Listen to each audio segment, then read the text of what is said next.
Hey folks, welcome back to the channel and welcome back to my mess of a garage. Guys, if you guys have been following the channel along for some time, we are in the process of doing an attic renovation project, so that is why I have crap everywhere in this garage. But that's okay, it's only temporary. But we're not talking about the attic renovation project today. What I wanted to show you guys, hopefully this won't turn into too long of a video, is I got, as you saw there, a new hose reel for my garage and for my air compressor. Now I have a 33-gallon Craftsman air compressor that I inherited from my father when he passed away, actually 10 years ago this month. Gosh, how time flies. What I have been doing ever since I've had this air compressor is just reeling up my hose and just hanging it on the handle of the air compressor. So I finally decided to make the leap and purchase a this just happens to be a Goodyear brand hose reel. And let's just run through the specs really quickly here. So this is a 50-foot hose reel. It's a 3/8 inch diameter with a 300 psi pressure rating. Now my air compressor is only rated for 150 psi, so this thing is going to be it's going to be more than enough for what I need. And with the 50-foot hose, you know, I'll be able to drag it out all the way out into the driveway to fill up tires and that sort of thing, and I'll also be able to drag the hose all the way around the garage, you know, to do brakes and, you know, whatever else I need to use my air tools for. I know I want to keep this hose reel close to the air compressor because it comes with a 3-foot extension or a 3-foot whip line that you hook into the compressor. And you know what's nice about this particular hose reel is that, and I'll show you here in just a minute, but it folds flat against the wall. And well, let me just show you guys. All right, so in order to hang this thing, what I had to do first was get my little handy dandy stud finder and just mark the studs on the wall. So I've already got that done. And then what I'm gonna do is just mount this guy directly to the stud with this bracket that comes with it.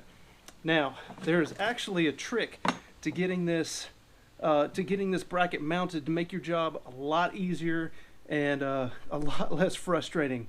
So let me show you that quick trick right now. I really hope this is a time saver for you guys. There are 2 screws in, you know, right where the brackets attach. Take your Phillips screwdriver, simply remove these screws,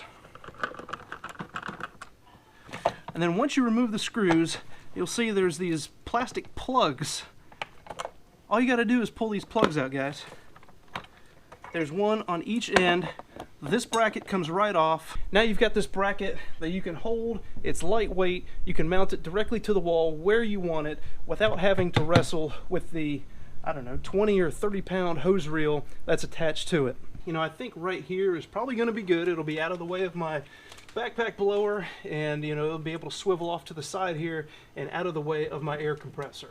So what I'm going to do to get started is I'm just using a drill bit. I'm not sure what size this is, but I'm just going to go ahead and drill a pilot hole so I don't split the 2x4 you know, back behind the stud here, or yeah, split the 2x4 behind the drywall.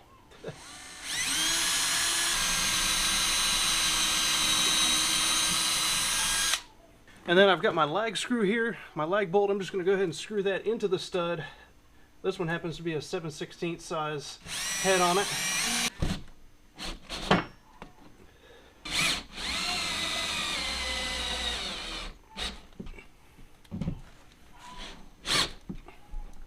Alright guys, so that bracket is in there, it is solid, it is not going anywhere.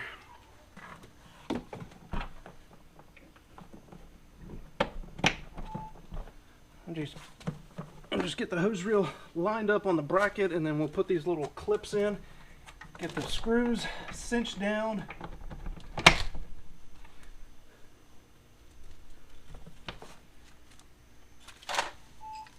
And this guy will be good to go.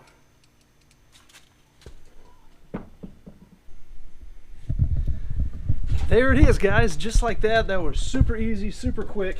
Now all I got to do is hook this whip line. I'm just going to hook it up to my air compressor right here, which is another reason why I wanted to mount this thing right next to the air compressor, so this whip line would be super close to the outlet on the air compressor, and I didn't have to, you know, go out and buy another 3-foot or 6-foot extension. So that's going to do it for this video. I hope you guys have enjoyed this video. If you guys are interested in one of these Goodyear 50-foot hose reels, I will have a link down in the description below if you wanted to check that out. But guys, that's going to do it for this video. I hope you've enjoyed it. Thank you for stopping by the channel. And if you hadn't done so already, please consider hitting that subscribe button. I'd love to have you back on the channel. As always, I appreciate you guys, and I look forward to seeing you on the next one.